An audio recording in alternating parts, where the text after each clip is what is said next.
Did you ask that boy to come over here? No, I didn't. Okay. Dad, he's harmless. Okay. Okay, now you're probably wondering, Jeremy, you showed us a clip. Does that mean that everything worked out with OWN? They contacted you, you're able to hash things out, and the copyright claims are done with? No, they're still ongoing, and I decided to say screw it. I mean, last week, I don't believe we got any clips at all with a preview for the episode Power Struggle, and this week, it looks like we only got one clip on the Haves and the Have-Nots Facebook page. Regarding just about 50 seconds of David and Jeffrey talking. I shared this clip on both my Facebook outlets as well as my Instagram account for the Haves and the Have-Nots. So if you want to get the entire clip, you'll have to go there. But, you know, just for the sake of attempting to avoid copyright for a video that I hope does extremely well before the episode tonight, I just wanted to show about the first 10 to 15 seconds because, to be completely honest, that's all we needed just to get this point across. Jeffrey calling Justin harmless. And I think it was yesterday morning, I posted like 2 or 3 Justin focused videos, you know. Will Justin try to get revenge on David if he finds out that David was the one to have those guys sent to his house? Will Justin cause a rift between Jeffrey and David in regards of if Jeffrey finds out that David was the one that sent these guys over to Justin's place to rough him up? Will this cause Jeffrey to leave his father's side and go run to help Justin and just stay with him? And then the third one was, you know, the whole Candace Justin thing. But, you know, I'm actually surprised that we're learning about this right now. I mean, David didn't tell Jeffrey exactly what he did, but it was just a situation where David made a point where I want to make sure he doesn't harass you again. So if Jeffrey gets any word on Justin's whereabouts, you know, in terms of him being in the hospital or him being beaten up, then he'll know automatically that David was the one to do it. But the reason I wanted to just talk to you for a few minutes is because of the fact that he called him harmless. Now, I said this time and time again, I understand it. There are real people out there in the world who are in these violent relationships or, you know, situations where they keep making excuses for their abuser. And yes, that's been translated into media via comics, TV shows, movies, video games, everything like that.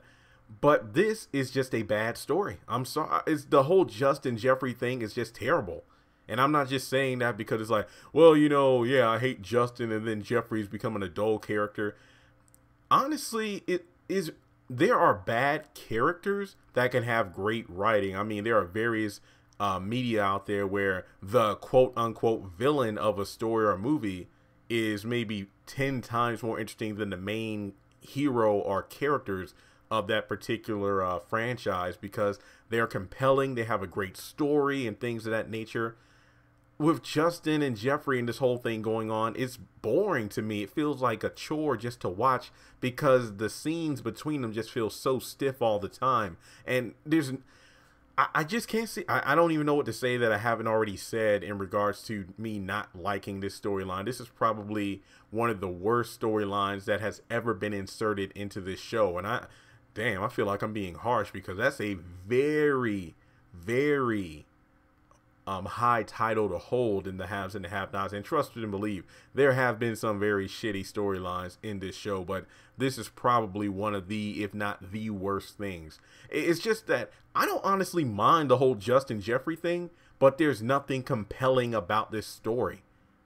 I mean, I think it's plainly obvious to see that Jeffrey, I'm guessing, likes this attention. He just likes the fact that, you know, it's wild and crazy. I don't know if that's the case, but it seems to be because it's one thing to make excuses for someone, but just one to just not even sound it's like you're not even sounding convincing when you're trying to convince others that, oh, he's harmless. Just go and look at again, go to my Facebook page, Facebook group, or the Instagram page I have. The 53-second clip is there. Watch the entire scene, or if you don't get a notification for this video, you'll probably watch this video after tonight's episode from the 70s, so you'll have seen the entire scene play out.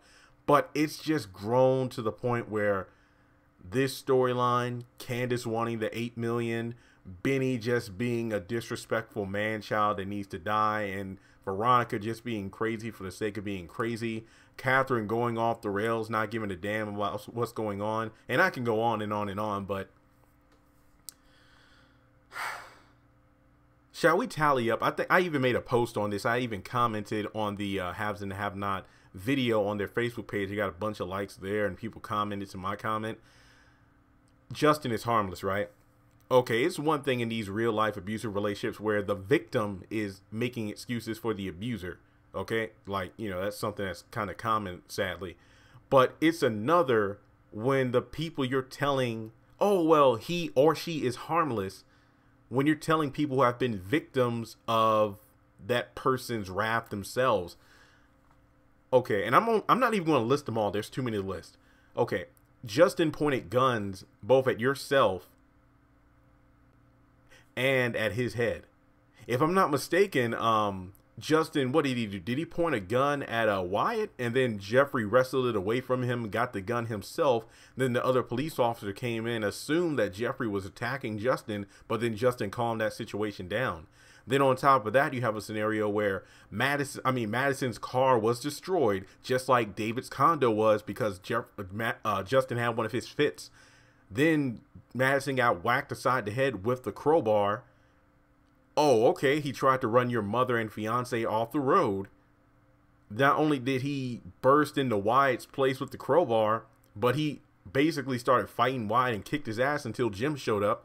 Then on top of that, tried to get sexual favors from Wyatt in exchange from drugs, which I am convinced that if Wyatt took those drugs that Justin said he got from, like, you know, the evidence room, basically, you know, where the baddest of the bad drugs are, they get from these criminals, he probably would have died. I would not have doubted that those drugs that Justin gave Wyatt, or would have given Wyatt, were most likely very lethal. Or at the very core, it would have been a situation where, okay, you're going to do what I say you're going to do for these drugs and you'll live. But then each time Wyatt wants more drugs, Justin's probably going to have him do even more in terms of sexual favors until it gets to the point where he gets bored with him and most likely wants him dead. So he'll literally give him more than he can stand. And then that's the end of that. I mean, the list goes on, folks. And even when you go back to when they first met, when Justin pulled Jeffrey over, put him in the back of the car and was verbally harassing him, not on the level of getting to sexual harassment in terms of physically, it was getting to that spot, but I do believe Justin got a call over his intercom, and then he had to go back to the office. But at the end of the day, it's just, and I feel like this storyline, I feel like I'm getting to a pains level of annoyance in terms of me having to talk about it. And I know, like, you can say, well, Jeremy, if you don't like it, you don't have to talk about it. You're absolutely right. I mean, I'm a fan. Just like everyone else, I don't have to talk about it if I don't want to. But since this is a review channel, I literally do have to address things that do bother me a lot. So if you watch this video before my episode review of the episode from the 70s, then you'll know that from the 70s in that episode review, I probably won't dwell on that scene for a long time, because I'll just say, hey, I did this video earlier today, episode leaks, Jeffrey calls Justin harmless, and this is like my full rant here. I don't know it. I don't even know what to say at this point. Jeffrey, what annoys me the most is how you have Jeffrey being a badass when it comes to dealing with Veronica, and we saw how long it took for him to get to this level. But then when it comes to Justin, oh no, he's harmless. That's like David calling Veronica harmless, and that he's done that before. Hell, like when Maggie, confronted him about the whole, your wife set the house on fire with you in it. It was just a cry for attention. What the hell, David? That's kind of where I'm at with the whole situation with Jeffrey and Justin. So I don't want to keep it too long, because I feel like the longer I talk about this, the more annoyed I get. But yeah. All right. Well, folks, thanks so much for tuning in. Like I said, check out my other social media if you want to watch the full clip, or if you just watched the episode tonight.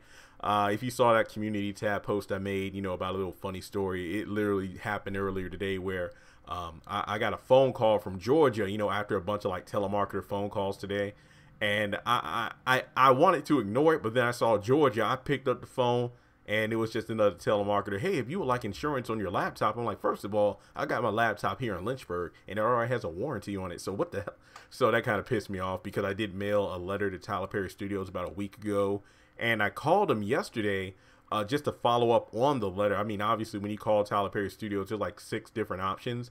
Sadly, none of those options were related to what I was calling for, so I just, you know, left a message in the general mailbox. So I don't know, fingers crossed I get contacted back. As I said before, no luck with HAHN. I tried, so we'll see. This video gets marked for copyright, which it really shouldn't, but neither should the other videos. But with that being said, folks, not much else to say. You know, just thank you all so much. I just want to take a quick moment, thank everybody for the support. I saw a couple people I haven't seen in a while since college in Walmart last night. I was talking with them. Excuse me. Actually, one of them I knew from college. His wife I met for the first time last night. And it was just cool just catching up. But at the same time, just seeing how people are amazed how a channel that I started from nothing got to the level it is now. I just wanted to say, just thank you. So thankful Tuesday, if you will. It's not just Temptation Tuesday, but I'm thankful because this family here on this channel, it keeps growing and growing. So yeah, one day we'll be getting that plaque soon, and yeah, so hopefully I won't be as annoyed tonight when the episode comes on. That's all I got to say. Thanks so much, everybody. Share this video around, comment your thoughts, and tell me what was the worst thing that Justin has done to Jeffree so far, or what was your favorite Justin Jeffree moment at this point? Congratulations on making it to the end of this video. If you like what you saw, be sure to hit that thumbs up button, as well as leaving your thoughts in the comment section below so we can keep the conversation going. On the left hand side of the screen, you should see a picture of Jeffree Harrington. You can click on him in order to subscribe, but also hit the bell notification icon. That way you don't miss out on any new content. Also, you should see some videos appearing on the screen as well that I'm pretty sure you'll enjoy if you enjoyed the one you just saw. But also, be sure to follow me on social media such as Facebook, Instagram, and Twitter. Links to all my social media will be in the description below. And in order to help this channel hit 100,000 subscribers, I'm going to need your help. So make sure to share this video as well as the channel around with all of your friends on your own social media. But once again, thanks so much for tuning in, and I'll catch you all in the next video.